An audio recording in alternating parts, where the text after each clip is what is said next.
Good afternoon. My name is Specialist Hill, and I will be giving you a class on visual signal techniques. Alrighty. Today, like I've already stated, I will be training you on visual signal techniques. The classification for this class is unclassified. The subject is virtual signal techniques, and the purpose of this class is to educate you on the importance of the signals. Condition: given a requirement to use visual signals while mounted or grounded. Standards: give the proper procedure for each required action.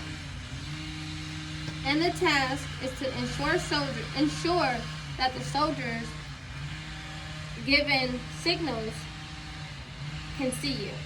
It is very, very, very important to give signals to your battles and making sure they can see them. And it is very important for you to communicate back that you got the signal, which is this: acknowledging you got the signal.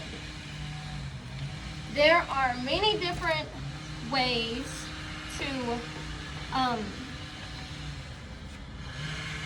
to communicate with your battles. There's flag signals, red, white, and green. There are air signals for the birds, and there's ground guiding, which is the most common one for me, anyways. So as a soldier, you will be called upon to ground guide vehicles from one location to another. I do that every Monday and every Friday usually, ground guiding. When moving vehicles, whether in motor pool or as part of a convoy or in a tactical situation, there will be times when the radio is inoperable or radio listening silence has been directed by the commander because of the tactical situation. So, you're in a convoy or you're out in the field and you didn't charge your battery for your radio. How are you supposed to communicate with other soldiers? How are you supposed to communicate with everyone else in the convoy? How are you supposed to communicate with the enemy not knowing that you're in the area? And in arm signals, flag signals. That's why the Army came up with these visual signal techniques. And it is very important to correctly understand these standard visual signaling techniques, so you will be able to effectively communicate with other soldiers and vehicles. So not only are you communicating with your comrades, with your battles, you're communicating with vehicles. You're ground guiding vehicles to turn left, turn right, get in the right space. So like on Friday, so you can get out early when you line up the vehicles. Make sure all the vehicles are lined up in an orderly fashion so you can get out of there and go enjoy your weekend, right? So, visual signaling techniques, hand and arm signals. These are given while mounted, vehicle to vehicle, and dismounted from ground to vehicle or ground to ground. Dismounted signals given from ground to vehicle are normally referred to as ground guide signals. For me, I work in the motor pool and I ground guide vehicles almost every day, especially on motor pool Mondays and closeout for Fridays. So, for me, ground guiding is the most used signal.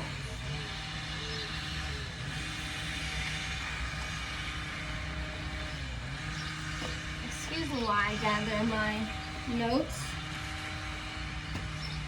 Visual signaling techniques like flag signals.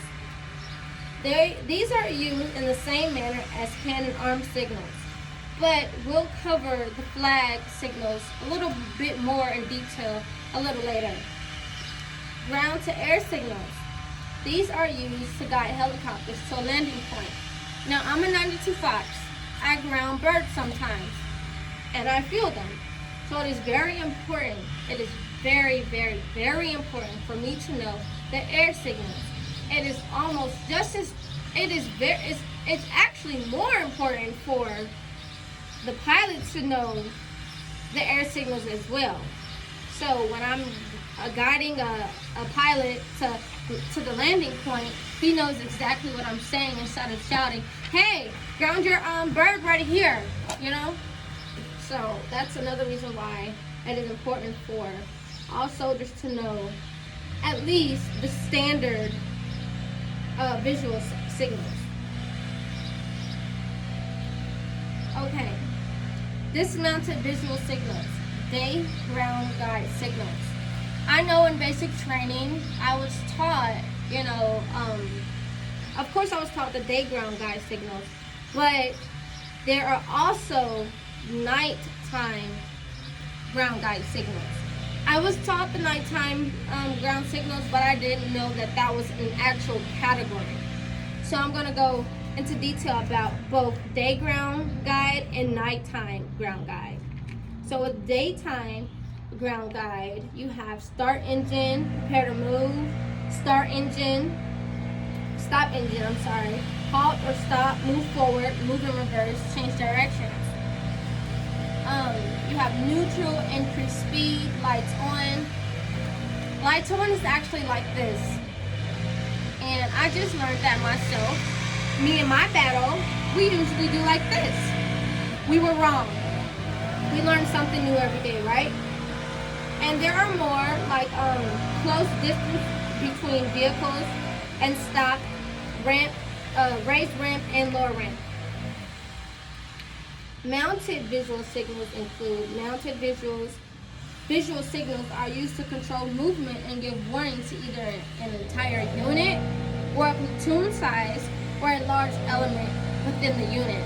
So you can also use these visual signals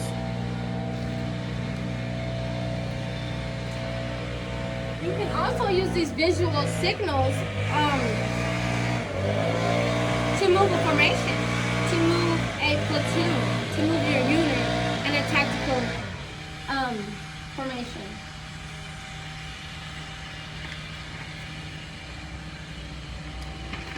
Night ground guide.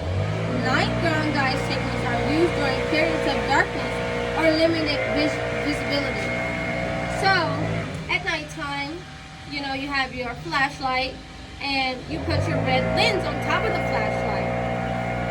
So it will make it harder for the enemy to see you. Never, ever use your bright light. It will give your position to the enemy.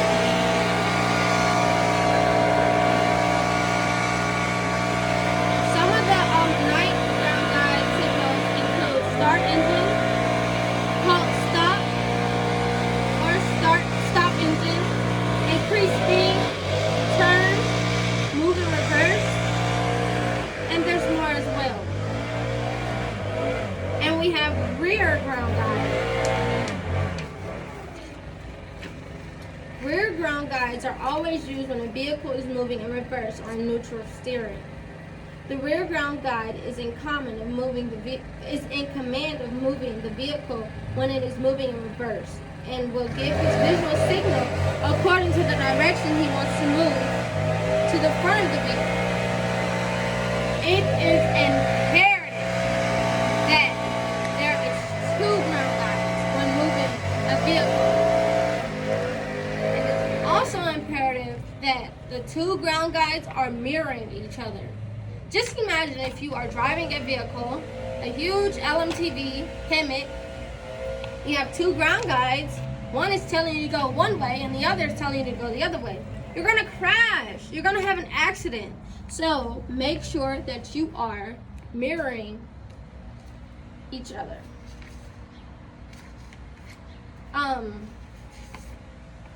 When you are moving forward, guess who is in charge of the ground guiding? The person that's in front. When you are moving backwards, the rear position, who's in charge of the ground guiding? The person in the rear. So, I have a question for you guys. Another question. When you are ground guiding and you're moving backwards, do you move when you're telling a vehicle to move backwards? Are you going in the backwards direction as well? Guess what? You're wrong. When you are ground guiding, you are supposed to be stationary.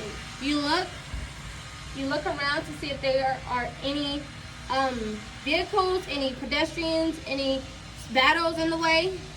Make sure the coast is clear, and you move back. You tell your vehicle to move back. If you yourself, your person, needs to move back some more, you tell them to halt. Whichever signal you want to use, because there's two: halt, stop, and stop. You turn around, you walk back, and then you continue giving the backwards signal, hand signal.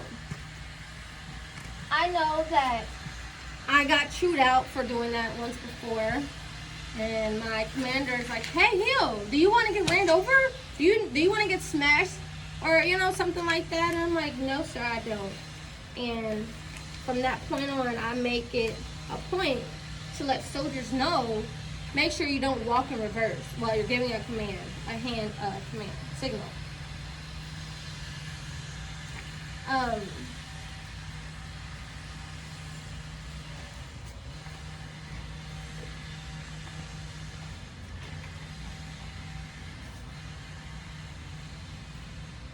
Mounted signals are performed by hand and arm signals, or by the use of flags.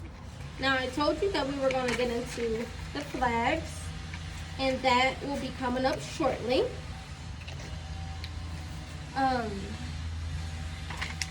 Some of the mounted visual signals include contact left, contact right, action left, action right, air attack, NBC attack. Hand and arm signals can initiate movement techniques like traveling overwatch, cover my move, which I know when I was in basic training I did that a lot. Move left and move right. Hand and arm signals also can control vehicles, as we already know. You can call your vehicle to attention. You can ask your vehicle, are you ready? Ready to move? Are you? Mount, dismount, take a prone position, disregard previous command as you were. Hand and arm signals control vehicles. I do not understand. Advance or move out. Open up, close up, right, left turn, and etc. Now we're going to move into the flag signals. Flag signals are used to communicate messages between vehicles over distances which are too great to use standard hand and arm signals. So, if we're on a convoy, on Convoy Monday, Motorpole Monday, and my battle buddy is way up there, I'm not going to be able to see his arm movement, his hand signal. So guess what? We have flags. The use of flags must be strictly monitored to prevent the enemy from detecting a position. So these hand and arm and flag signals are strictly to prevent you from making yourself visible to the enemy. You do not have to use your mouth for any of these signals. Some of the flag signals include mount, dismount and assault, move out, NBC hazard present, and more.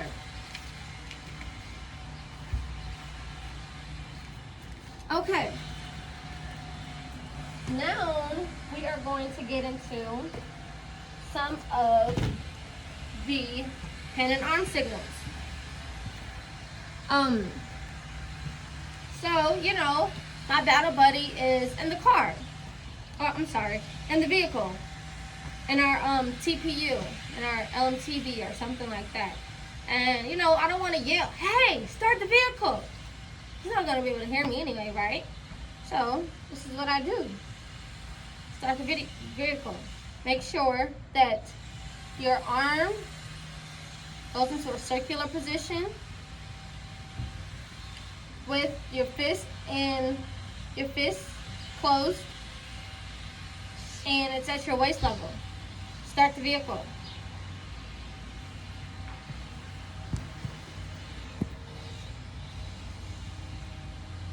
Okay, and stop engine. I'm pretty sure you already do this because I know I do. But before taking a refresher on this class, I forgot that this was even stop the engine. Stop the engine. Halt. You bring your hand, you clasp your hands together at chin level. Halt or stop. And then another way to do stop is raise your hand like this. I know that I was once doing halt like halt. I was wrong. You learn something new every day, right? If you want to move forward, you move your hands and forearms backwards and forward, palms towards your chest. Move forward. And guess what? If you want to go reverse, move backwards, make sure you turn your palms outward. That is very important. Okay. Now let's go to lights on. I was doing this wrong for the longest. You use your 2 index fingers and you point to your eyes. Me and my battle buddy was doing this. We were wrong. You learn something new every day, right? And if you want to turn your lights off, signal that you need to turn your lights off, you use your index finger of your right hand pointing towards your eye, and then you extend your left arm with the thumbs down. Turn your lights off. If you want to raise ramp, make a circular motion with either hand and head level, like this. And if you want to lower the ramp, it's the opposite. And it doesn't matter which hand you want to, if you're left-handed, right-handed, doesn't matter.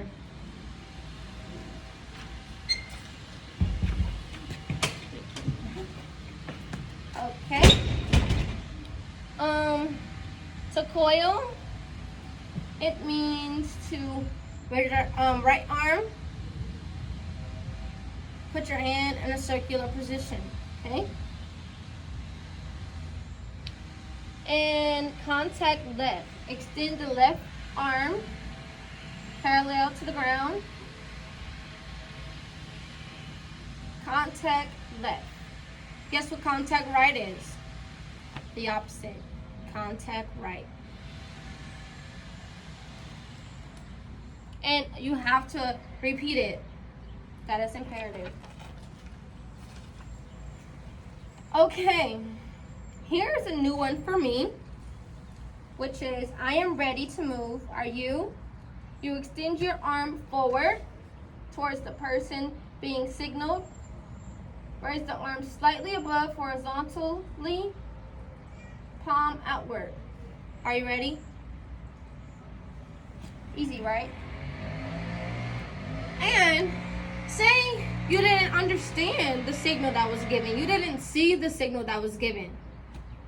There's a signal for I do not understand. That signal is to place both hands across your face with the palms facing the front. I didn't see what you did. I don't understand. That one was also new. And then, you know, some of the hand and arm signals that we use on a day-to-day basis is left turn and right turn. So for the left turn, you extend the left arm horizontally, and the palm of the right arm you extend vertically. Turn left. Turn right.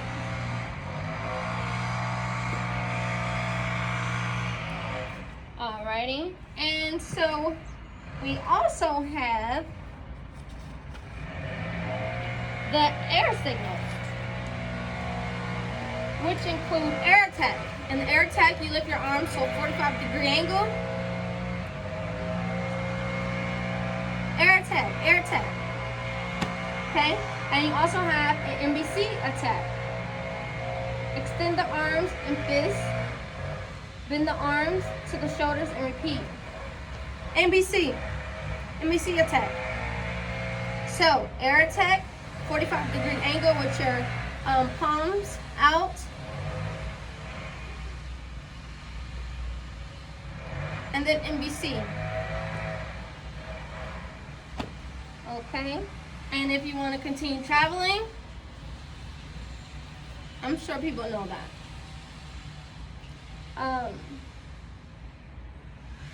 And to acknowledge you got the message or the signal that was sent, you just give a thumbs up. Thumbs up.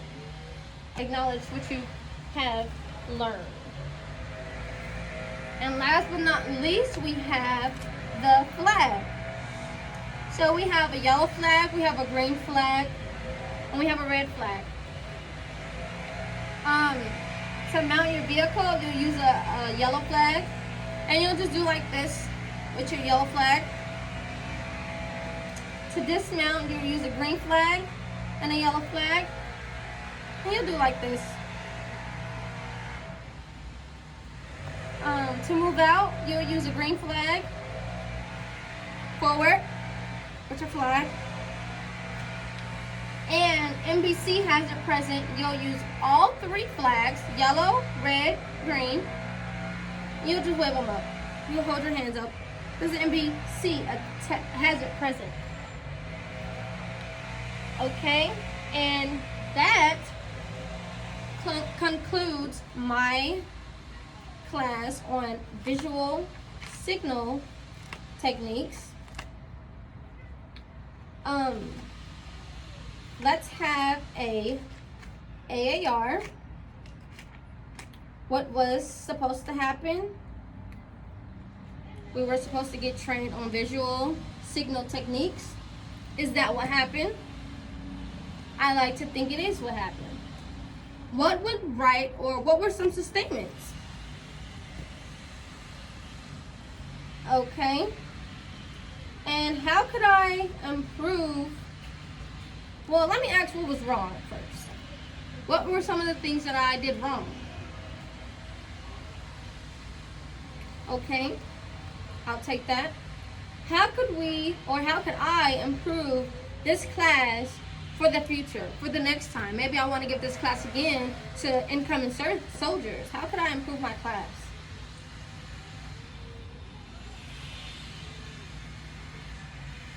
Alrighty. And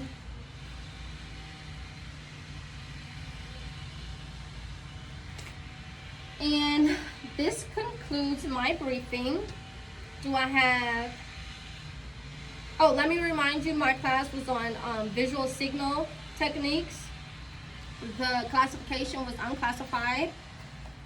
The purpose of my brief was to inform you of the importance of the visual signal techniques, especially when you're in a tactical situation in the field, on a convoy, and you can't use radios and things of that nature, and you need to communicate quietly.